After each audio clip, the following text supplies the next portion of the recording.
Welcome to the Low-Carb Athlete Podcast, where we focus on discussing topics to help you burn fat, optimize health, and improve performance in life and sports. Transform the whole you from the inside out with the holistic method. Let's dive in. Here's your host, Debbie Potts. Hey, are you an aging athlete? Are you over 40 and struggling to get your desired results? I understand your frustrations. If you're like me, you're trying to get your running back or your cycling back or whatever sport you love to do, and you just can't figure out what's missing in your performance gains. How is your training and fueling program working for you? That's what I do. I personalize your nutrition and health program for you based on a bunch of different things. We collect data, collect clues from nutritional therapy assessment, from a food log with symptoms. Look at your genetics. If you've done something as DNA Fit, look at blood chemistry panels. Let's look at functional lab tests as a Vibrant Wellness wheat zoomer to test if you have leaky gut and sensitivity to wheat, peptides in foods. Look at food sensitivity labs. And Dutch tests, look at your hormones. So we look at all these hidden internal sources of chronic stress that may be impacting your ability to burn fat, improve performance, and longevity. So if you want to talk about how we can personalize your fueling, training, and performance plan, let me know. Set up a discovery call. Head to my website, debbiepotts.net, and reach out. Set up a call and we can chat about how I can help you be the best version of yourself. So you can stop blaming the aging process and instead change your mindset that you're embracing the change, that we train differently in our 40s and up versus what you did when you're 20, 30-year-old. We need to adjust how we eat, when we eat, why and how, but also match our nutrition with our exercise program and add some more health building lifestyle habits into our day. I call this all the holistic method comprehensive coaching program, where I work on individualizing clients' nutrition, exercise, stress reduction, sleep, movement, time outside, digestion and gut health, hydration, and my favorite, happiness, play, and laughter. So if you want to know more how you can be your best self, live your best life, and perform your best, head to debbiepotts.net, schedule a discovery call with me, and we can get started on your new health building journey. You can be that amazing athlete and stop blaming the aging process.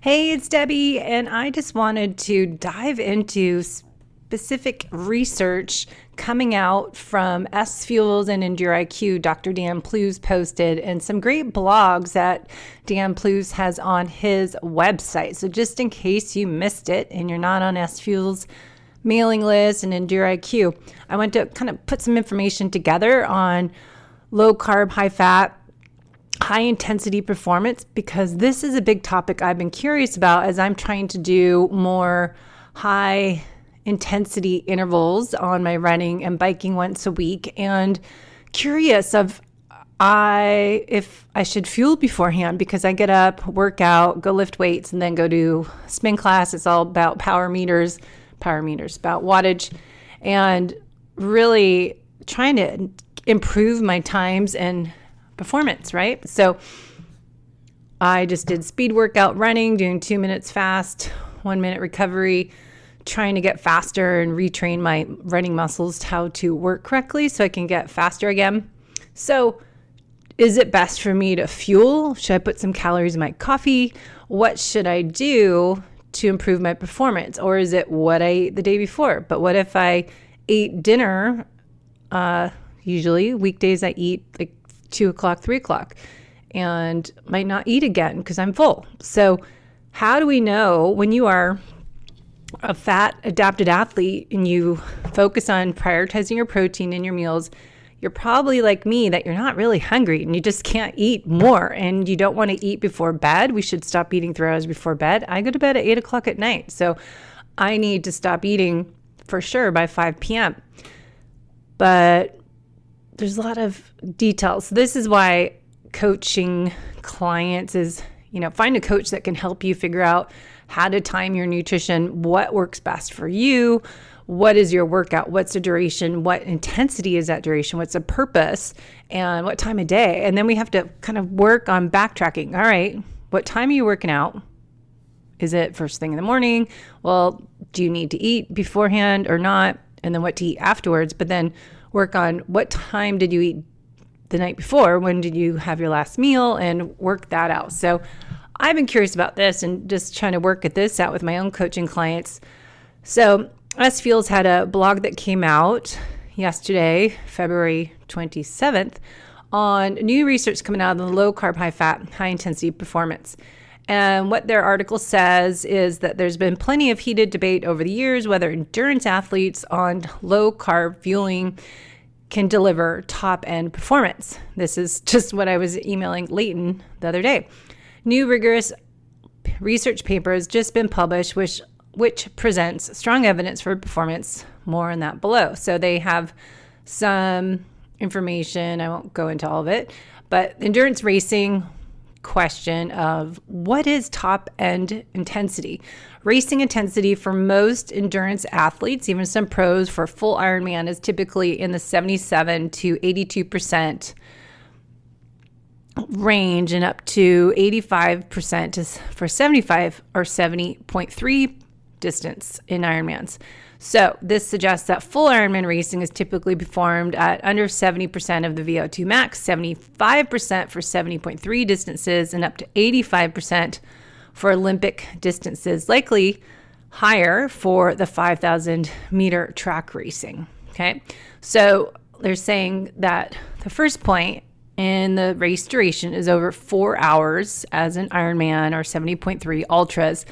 Then realize that your race intensity is mostly supported by the aerobic system, of which is primarily fat burning as your predominant fuel source, right? So if you're going longer distance, you're not going to be racing at, if you're doing a 50K race, you're not going to be same pace that you do a half marathon. If you're doing an Ironman, you're not going to be doing that as your 70.3 race pace, right? So the fuel source for long distance endurance events should be primarily fat burning. So that's why we want to improve our ability to get faster at those lower fat burning heart rates, so we burn a higher amount of fat.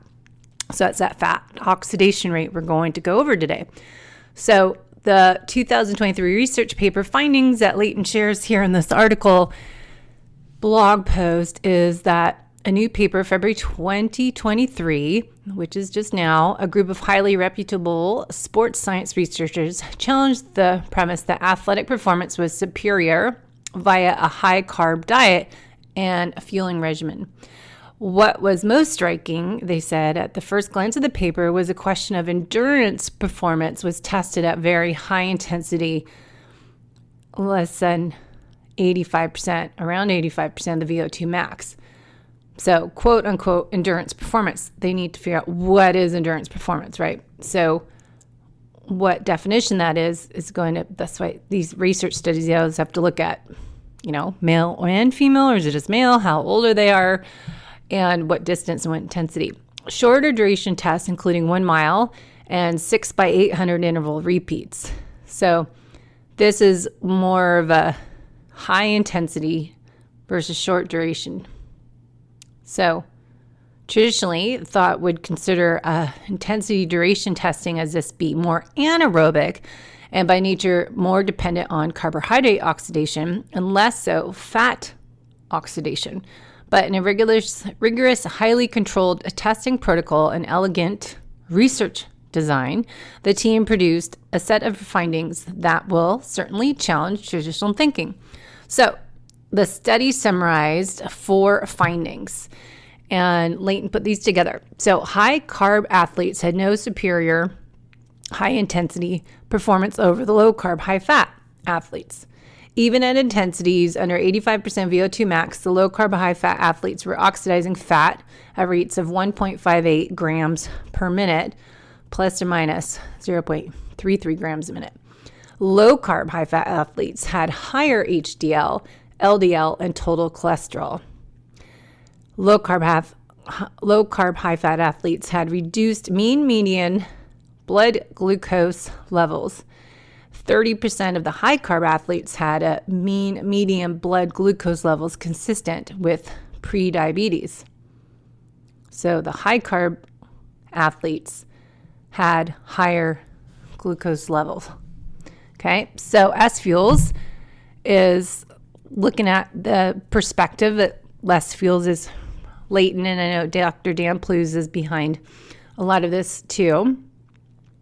Leighton said, it's great to see such well-controlled set of factors, diet, training load, body composition, and more, and high-intensity testing protocol where the core predominant factor of difference was dieting and fueling.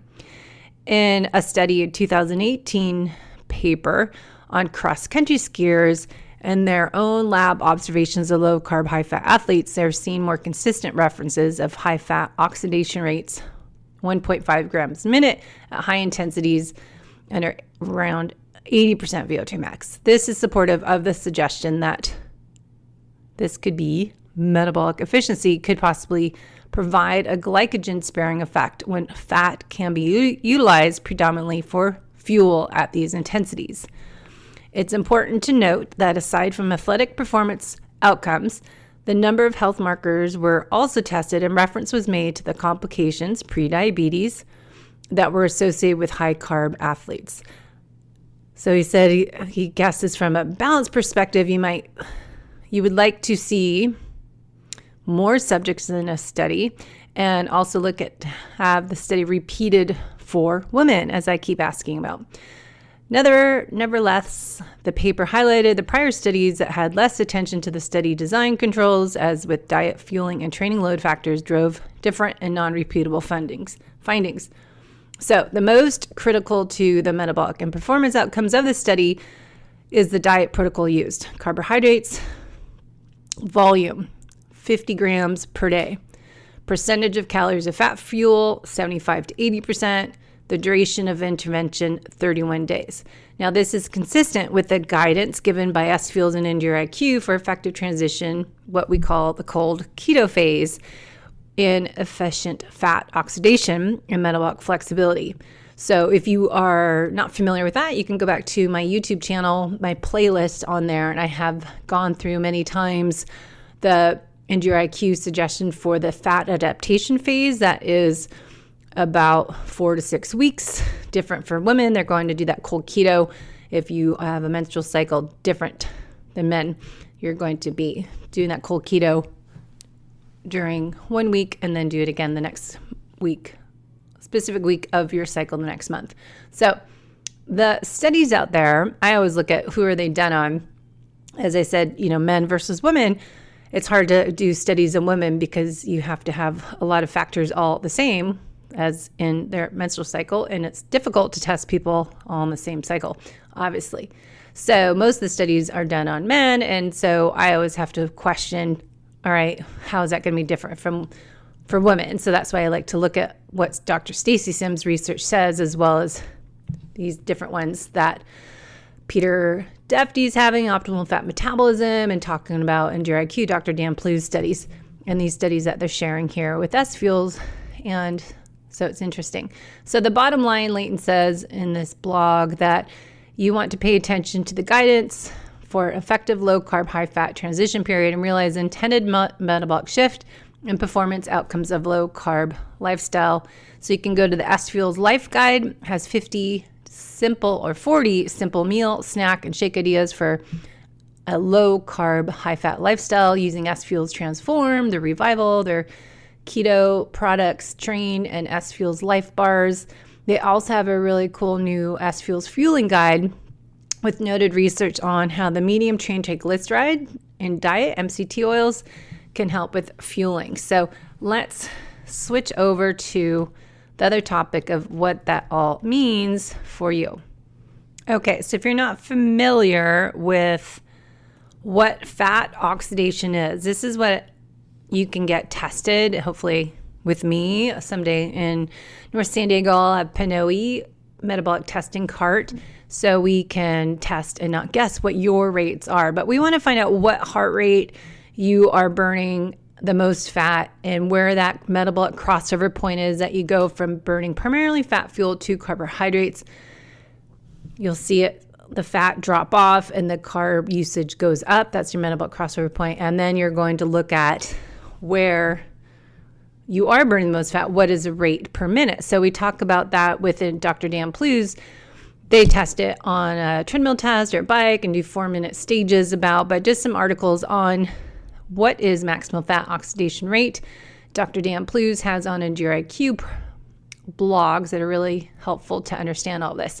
So just to review that we as endurance athletes want to train to burn the most fat because we are going longer, and that should be more of a fat burning sport versus if I'm doing my speed run intervals or bike class with high heart rate, high output, that's going to be more carb depleting. So it depends on what energy system you're using. But if you're training for an Ironman or a long distance cycling event, trail running, long distance, you are training the body to be more efficient fat burner. Okay. So stored fat, we know we can get, say, 40,000 calories of stored fat energy in our body versus carbohydrate storage tank in our liver and muscle glycogen is about 2,000 calories. So we want to ideally depend primarily on that fat storage to use that for fuel. So what Dr. Dan Plews talks about is that where our stored fat is effectively unlimited in the context of exercise, even for very long duration exercise and very lean athletes. In contrast, our stored carbohydrate reserves are infinite, the opposite of infinite. Never said that. Finite. And will be depleted to very low concentrations after exercise of sufficient length and intensity.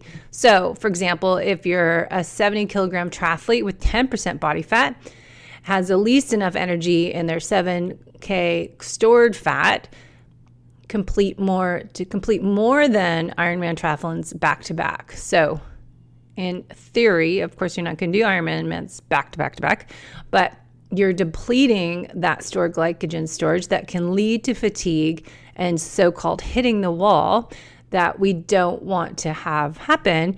But that's because you start to get that out of energy and you're not tapping into that fat storage. So what we want to do is Dr. Dan Plews does in his lab is test the fat oxidation capacities in endurance athletes in a lab physiological profiling assessment. So it's what I would like to do with Pinoe once I set that up and get a place to do the test. But the maximal fat oxidation rate, MFO, is observed during an incremental exercise test. So that's going to give us information of what heart rate, what fat oxidation rate you are using per minute during your exercise.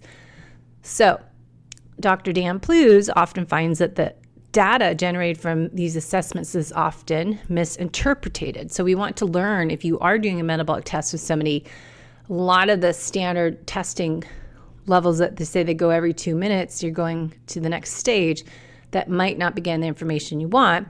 And what Dr. Dan is talking about on this blog is explaining how fat oxidation rate data is generated from the assessments and what it tells us, what it doesn't. So how the test works, let's go into that. So fat and carbohydrate oxidation rates, the data is generated through collection of expired gases using a technique called indirect calorimeter. And you collect the air that an athlete's breathing in and breathing out. And so you get an estimate of the rate of which they consume oxygen and produce carbon dioxide at the whole body level. And that's what I would do with Pinoe.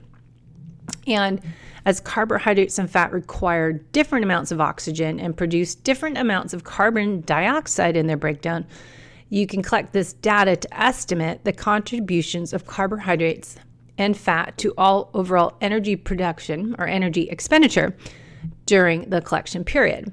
So as they collect the expired gases during a standard incremental exercise test, in which the power output or running speed starts at a very easy intensity, but progresses to be harder and harder. So we can calculate the carbohydrate and fat oxidation rates across a range of different intensities. So as I was saying, it's important to have the stages long enough so you can get the expired gas data to stabilize and produce valid estimates. So Dr. Dan Plews, their tests, they say at least 4 minutes in length. So if you are getting metabolic test, maybe ask the technician to do the test 4 minutes per stage so you can see a good picture of what's happening at each intensity and get a good measurement instead of just doing 2-minute stages. So you can adjust that and do your own protocol. That's probably what I'll start doing. I used to do that when I did metabolic testing cart with New Leaf Metabolic cart years ago. So Dr. Dan also says in this article, we expect to see fat oxidation rates initially rise as exercise intensities increase from low to moderate intensities, peaking near the first threshold before declining at higher intensities, where we become more dependent on carbohydrate metabolism to fuel exercise. So we call that metabolic crossover point. So they plot and assess the relationship as a key outcome measure in the routine tests. So the fat oxidation profiles can look very different between athletes. So you can see that on his blog on EndureIQ.com. So you can see the carb and fat oxidation rates when you do a test plots on a graph, and you can see the power outputs or speeds if you're doing it on a bike or a treadmill, and it'll collect the data, and then you can see what can help you, but then you see what the data doesn't tell you. So what Dr. Dan says is the data doesn't tell you exactly how much carb and fat you'll be oxidizing at a given intensity during racing or even training. The fuel use is impacted by many factors: recent nutrition, environmental temperature, exercise duration. So these tests are often conducted after overnight fast, which results in higher fat oxidation rates than exercise performed after breakfast. And the tests are usually conducted in air-conditioned laboratory where the cooler temperature might likely result in higher fat oxidation rates than exercise during hot environments, like if you're in Kona. So the fat oxidation rates progressively increase over time during long duration exercise as your carbohydrate availability gradually dwindles. So the data cannot tell you exactly how much carbohydrate you'll need to take on in drinks and gels to mitigate the chances of bonking with any real accuracy. So Dr. Dan says if your carbohydrate oxidation rate is 1.6 grams a minute at 200 watts during a test, that does not mean exactly that you'll be metabolizing carbohydrates exactly at 1.6 minutes or 1.6 grams per minute throughout a 4-hour long training ride or during competition. But this does tell you some information. So Dan uses these tests that the data they collect in the laboratory, so they'll conduct a test well rested after overnight fast or at least not eating 4 hours before the test. This gives a good indication whether they have a robust, moderate, or poor capacity of fat oxidation during exercise. So the test will tell you that. The primary value generated in the test that he uses to make an assessment is the highest value or the maximal fat oxidation, MFO. And in the graph they show in the blog is, say, 1.4 grams per minute for one athlete. And then the other athlete in the diagram is 0.55 grams per minute. So you'll see the maximal fat oxidation rate would be, ideally you want 1.4 over 0.55, but you have to figure out, okay, how can I improve it? That's why we want to test every few months, do a quarterly test. So Dr. Dan Plews says they can help figure out if an athlete's robust, moderate, or poor fat burner based on the MFO, and they can create a strong relationship between MFO measured during a fasted incremental cycling test and the average fat oxidation rate during a 2-hour long ride taking place after breakfast with carbohydrate feeding throughout. So those test results, you can find out who has the highest maximal fat oxidation rate will metabolize more fat during exercise in a more ecological, valid scenario reflective of real-world training competition.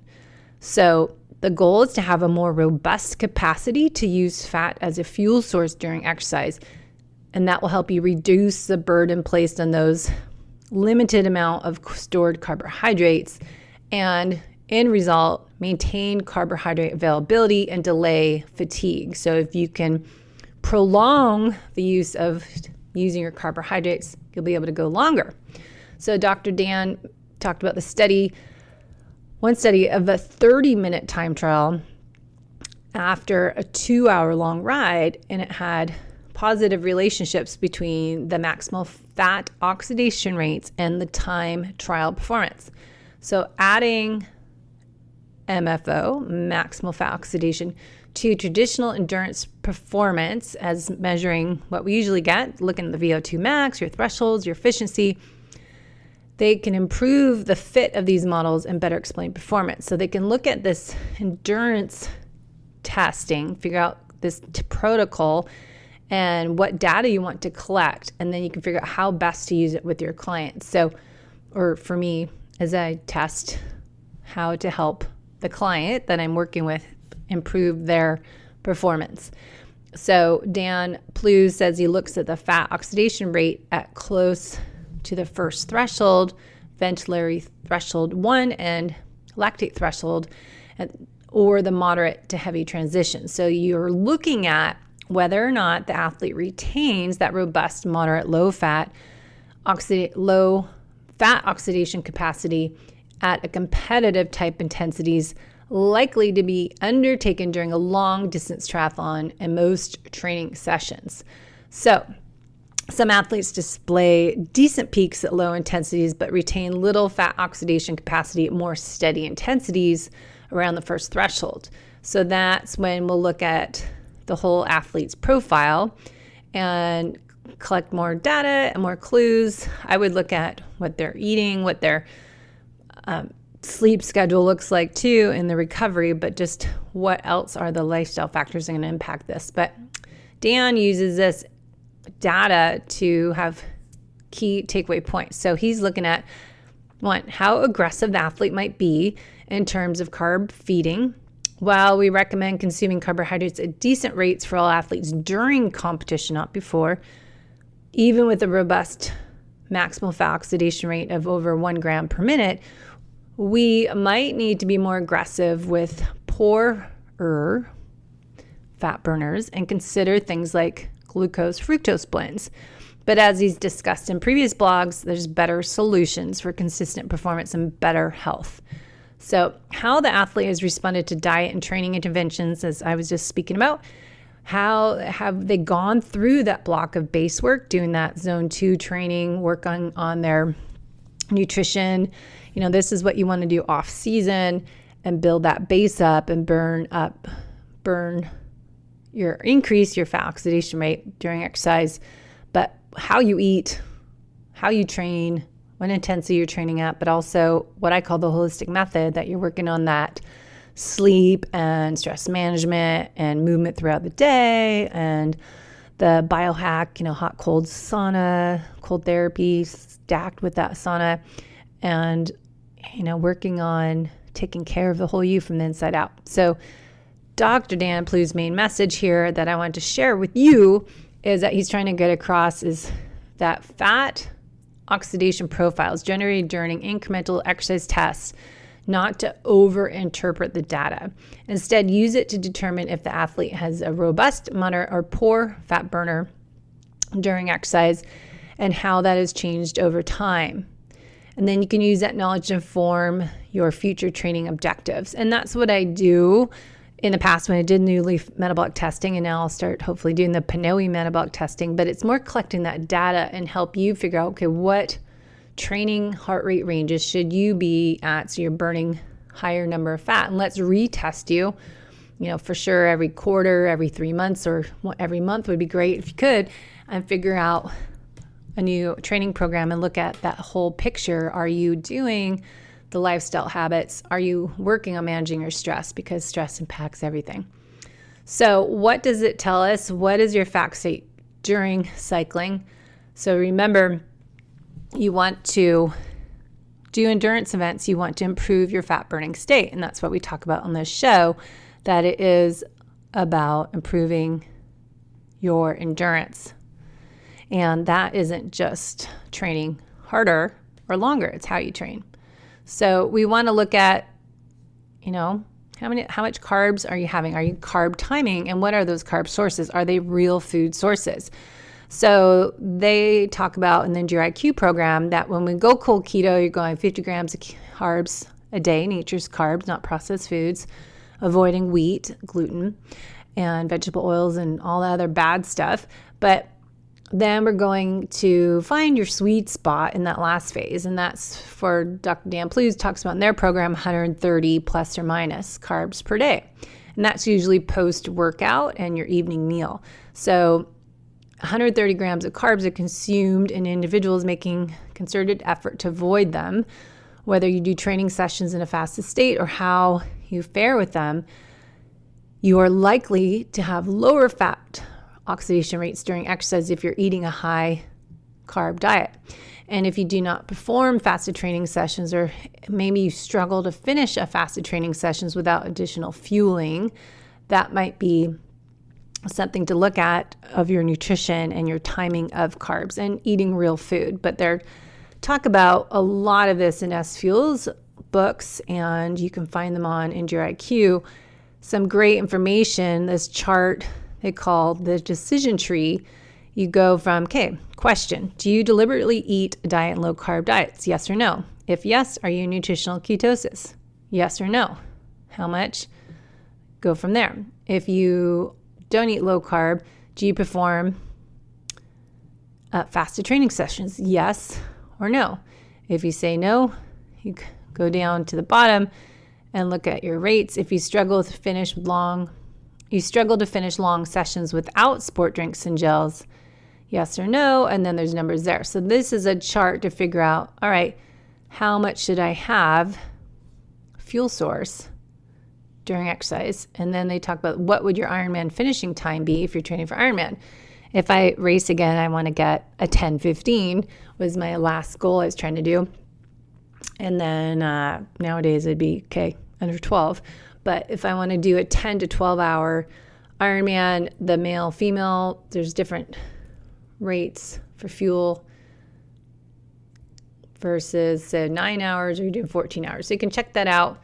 It's a good calculator. You can look at EndureIQ.com/blog. What is your maximal fat oxidation rate? So interesting information to check out on there. You can also find all sorts of data and research and tips in SFuels' new out ebook that's on their website called Training Racing Fuel Guide. So you can download it for free. The right fuel, right times, or new slogan. Why? Why do you want to do this? So avoid bonking, metabolic flexibility. By training efficient use of fat and carb fuel sources, athletes can mitigate bonking with stable energy and strong finishes. You can preserve glycogen, finish stronger. By oxidizing fat at higher intensities, you will preserve those glycogen stores and lower lactate production to support stronger finishes. And the third point is mitigate gut distress. I know a lot of people suffer, and this will help lower inflammation through efficient oxidation of fat for fuel. Athletes do not need to overconsume sugar in races, mitigating the gut GI stress and lowering inflammation. So efficient fat oxidation, glycogen preservation, mitigated gut distress, lower perceived exertion, and accelerated recovery. So how do you do this? It's a great chart in SFuels, lower intensity versus higher intensity training. How do we fuel? So before you work out, low carb fuel. And then during your workout, you start on a fat-based fuel. And then if you're doing higher intensity, then you can add some carbs in earlier for higher intensity training, or if you're doing a race, and then afterwards have a recovery low carb fuel drink with some protein, has whey and glutamine. Now, for example, of SFuels, a long, slow distance intensity, you're doing a zone 2 aerobic workout versus a low tempo intensity ultra or Ironman race, or you're doing upper tempo intensity marathon or 70.3 race versus racing. So there's a chart, gives you tips on, okay, 60 minutes before the workout, I'm going to eat perhaps SFuels Life Bar. And if I'm doing more of a race, I'm going to add SFuels primed drink with caffeine and some good boosters. And then during the workout, well, it depends on, am I aerobic, burning mostly fat? I'm going to add in some race pace. So starting with SFuels Train, and then if the longer I go, maybe I need to add in some SFuels Race Plus drink if I'm doing a little more intervals or higher heart rate, right? So then after your workout, 30 minutes after, you have accelerate muscle, gut repair, and recovery. You can have a shake as SFuels Revival shake drink. So the right dosing explained in this handout, and you can learn about that and how it works. So in the large energy demands during endurance exercise, efficient access to 15 times larger fat-based energy pool than the carbohydrate pool, it is critical for endurance athletic performance. So training the body to be flexible, to use non-carb and carb energy sources is the key to extended endurance athletic capacity.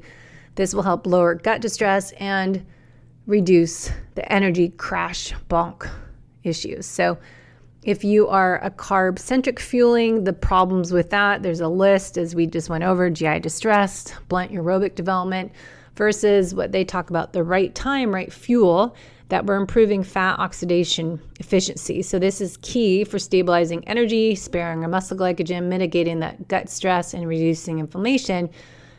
And result, you're allowing the endurance athlete to train, race, and recover optimal levels.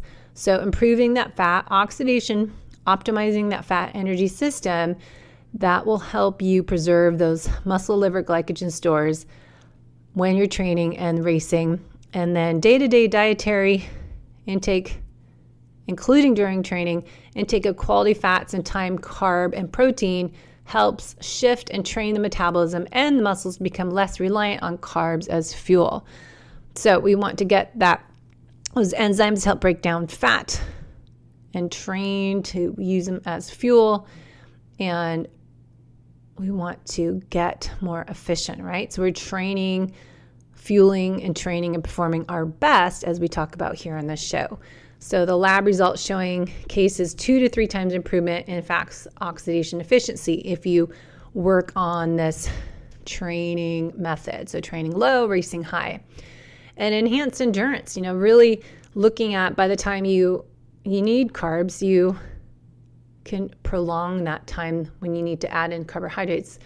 And it's not going for that long training ride, with a training session, if you're going for a long trail run, not to eat anything, but just you can usually go longer without having to have anything but electrolytes.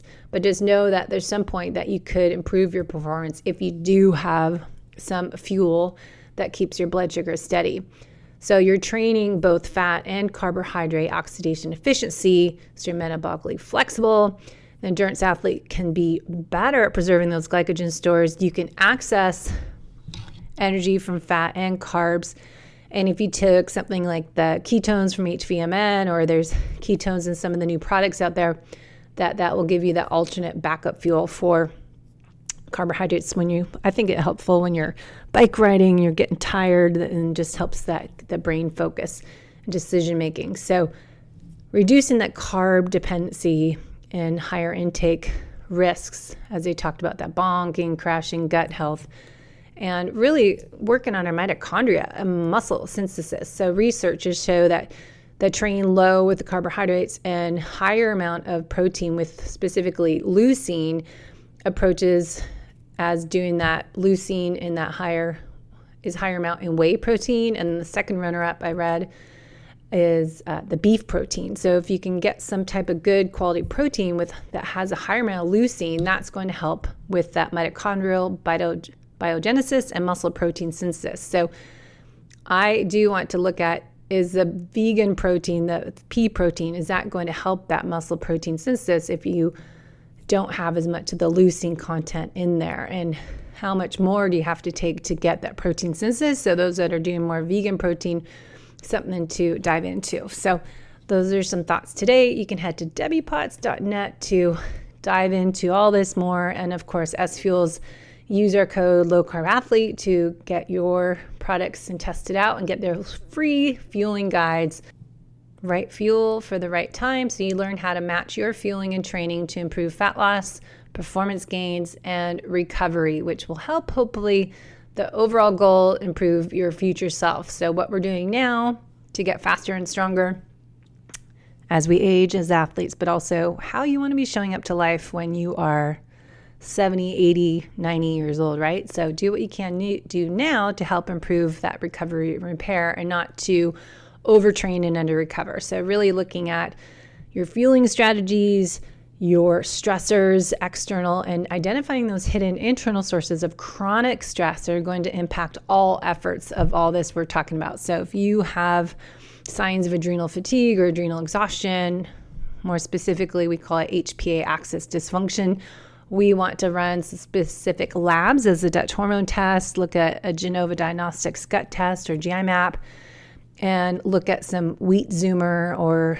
zoomers from Vibrant Wellness to find out, okay, what's going on in that gut? What foods are you having that are causing some inflammation, leaky gut, what's going on, and more. So we really put all this information together to personalize your program. So it's not just exercise and nutrition, but if you're doing that and it's still not working, let's look on the holistic method element. So looking at not just nutrition, exercise, but sleep, stress, movement, digestion and gut health, hydration, and happiness, gratitude, play, laughter, right? So training the whole you for improved performance in life and sports. Let me know if you have questions. Head to debbiepotts.net and set up a free discovery call with me. Thanks for listening to the Low Carb Athlete Podcast. If you have any questions, feedback, or topic suggestions, let us know on Facebook or at debbiepotts.net. You can help us to continue to grow by leaving a review on iTunes. Thanks again, and we'll see you next time.